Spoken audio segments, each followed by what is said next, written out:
دوستو قریش میں حضرت عبد المطلب کا ذکر کیا جاتا ہے اور ان کی دانائی اور ذہانت کی وجہ سے وہ ہر جگہ ایک نمایاں حیثیت رکھتے تھے۔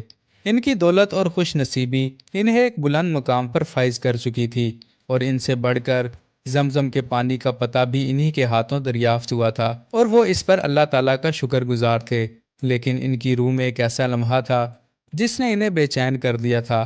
جب انہیں کھدائی روکنے کا کہا گیا، وہ لمحہ ایسا تھا جیسے ان کی ہر چیز داؤ پر لگ گئی ہو۔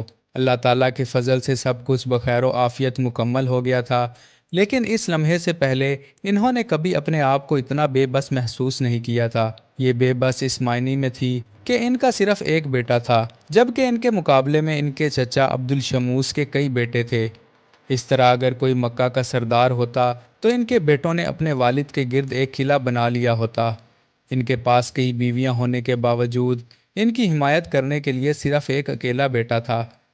وہ اس محرومی پر تقریباً راضی ہو چکے تھے، لیکن ان کے دل میں یہ خیال آیا کہ جس نے اپنے فضل سے انہیں زمزم دیا تھا وہ انہیں اور بھی برکتوں سے نواز سکتا ہے۔ حال ہی میں جیسے اللہ تعالیٰ نے انہیں زمزم جیسے فضل سے نوازا تھا، انہوں نے ہمت پائی اور اللہ سے دعا کی کہ انہیں ایک اور بیٹا عطا فرمائے۔ انہوں نے اپنی دعا میں یہ وعدہ کیا کہ اگر انہیں 10 بیٹے ملے تو جب وہ جوان ہو جائیں گے تو ان میں سے ایک کو اللہ کے نام پر قربان کر دیں گے۔ دوستو، اللہ تعالیٰ نے ان کی دعا سنی اور وقت گزرتا گیا اور ان کے 9 بیٹے پیدا ہوئے۔ جب عبد المطلب نے یہ وعدہ کیا تھا تو اس وقت انہیں ایسا نہیں لگ رہا تھا کہ یہ وعدہ پورا ہو پائے گا، لیکن وہ وقت آ گیا جب ان کے تمام بیٹے عبداللہ کے علاوہ جوان ہو چکے تھے۔ ان کا وعدہ ان کے دماغ پر مسلط ہو چکا تھا۔ ایک والد کے طور پر انہیں اپنے تمام بیٹوں پر فخر تھا، لیکن انہیں یہ حقیقت بھی واضح طور پر محسوس ہو رہی تھی کہ وہ عبداللہ سے خاص محبت رکھتے تھے۔ اللہ تعالیٰ کے نزدیک بھی عبداللہ کی بہت بڑی حیثیت تھی، کیونکہ اس نے عبداللہ کو نمایاں حسن اور جمال سے نوازا تھا اور ممکن ہے کہ وہ قربانی کے لیے بھی انہی کو منتخب کرتے۔ بہرحال مقدر میں جو کچھ بھی تھا وہ اپنے وعدے کو پورا کرنے والے تھے۔ وہ کبھی بھی اپنے وعدے سے پیچھے ہٹ نہیں سکتے تھے۔ وہ ایک عادل شخص تھے اور اپنی ذمہ داری سے ہمیشہ آگاہ رہتے تھے۔ اسی لیے جب عبداللہ کو 9 سال کی عمر میں شامل کرنا ممکن نہ رہا، لیکن اپنے نشان لگا کر وہ اپنے والد کے ساتھ حرم مقدس میں داخل ہو گئے۔ عبد المطلب نے قربانی کے مقام پر پہنچ کر ارادے کی پختگی کے ساتھ ساتھ دل میں یہ خوف بھی محسوس کیا کہ کعبہ کی جانب روانہ ہونے کا مقصد مزید غور و فکر کی مہلت نہ ملے۔ حضرت عبد المطلب قریشی خاندان کے رہنے والے تھے اور ان کی والدہ کی طرف سے یہ نسب تھا جو کس کے بیٹوں میں سے تھے۔ ان کا پورا خاندان قریب تھا، اسی لیے جب چاہتی وہ انہیں طلب کر لیتی۔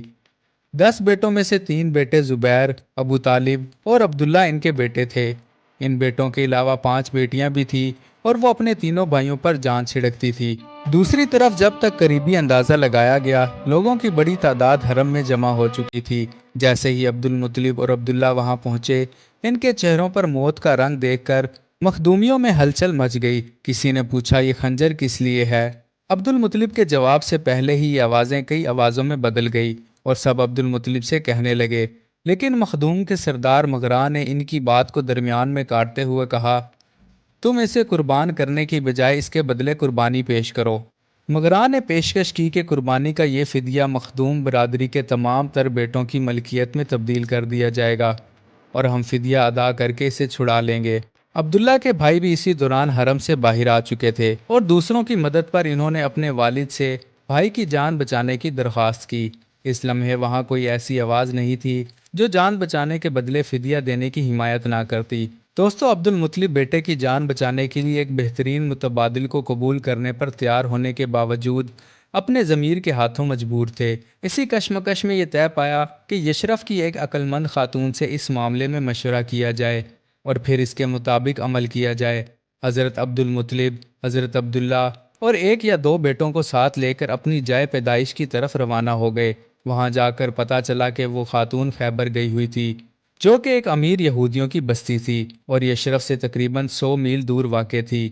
انہوں نے اپنا سفر جاری رکھا اور آخر کار خاتون نے وعدہ کیا کہ وہ اپنے خاندان کی ایک روح سے مشورہ کریں گی۔ اگلے دن حضرت عبد المطلب اس خاتون کے پاس گئے تو خاتون نے پوچھا کہ تم لوگوں میں جان کا فدیہ کتنا دیا جاتا ہے؟ انہوں نے جواب دیا کہ 10 اونٹ۔ اس خاتون نے کہا، تم اپنے وطن واپس جاؤ اور اپنا آدمی اور 10 اونٹ کے ساتھ کھڑے ہو کر ان کے درمیان کرا ڈالو۔ اگر تیر تمہارے آدمی کے خلاف جائے تو اونٹوں کی تعداد میں اضافہ کرتے جاؤ اور قرآن اندازی جاری رکھو، یہاں تک کہ اونٹوں کی تعداد اس حد تک بڑھ جائے کہ تمہارا رب اس کو قبول کر لے اور کرے کا تیر تمہارے آدمی کی بجائے اونٹوں کے خلاف جائے۔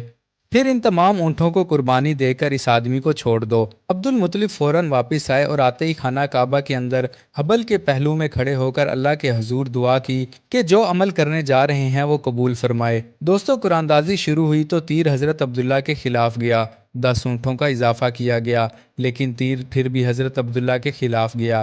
10 اونٹوں کا مزید اضافہ کیا گیا، قرآن اندازی ہوتی رہی اور تیر حضرت عبداللہ کے خلاف نکلتا رہا، یہاں تک کہ اونٹوں کی تعداد 100 تک پہنچ گئی۔ 11ویں بار تیر حضرت عبداللہ کے حق میں اور اونٹوں کے خلاف نکلا، لیکن حضرت عبد المطلب انتہائی دیانتدار اور بااصول انسان تھے۔ انہوں نے کہا کہ ہم ایک اہم معاملے میں صرف ایک تیر کی شہادت کافی نہیں سمجھتے۔ انہوں نے دوسری اور تیسری بار قرآن اندازی پر اصرار کیا۔ ہر بار اونٹوں کا ہی نام نکلا تو انہیں اطمینان ہو گیا کہ اللہ تعالیٰ نے ان کا کفارہ قبول کر لیا ہے۔ دوستو، حضرت عبد المطلب اپنے امتحان میں کامیاب ہوئے اور 100 اونٹوں کو قربان گاہ میں لے جا کر قربان کر دیا۔ مزید ویڈیوز کے لیے چینل کو سبسکرائب کریں۔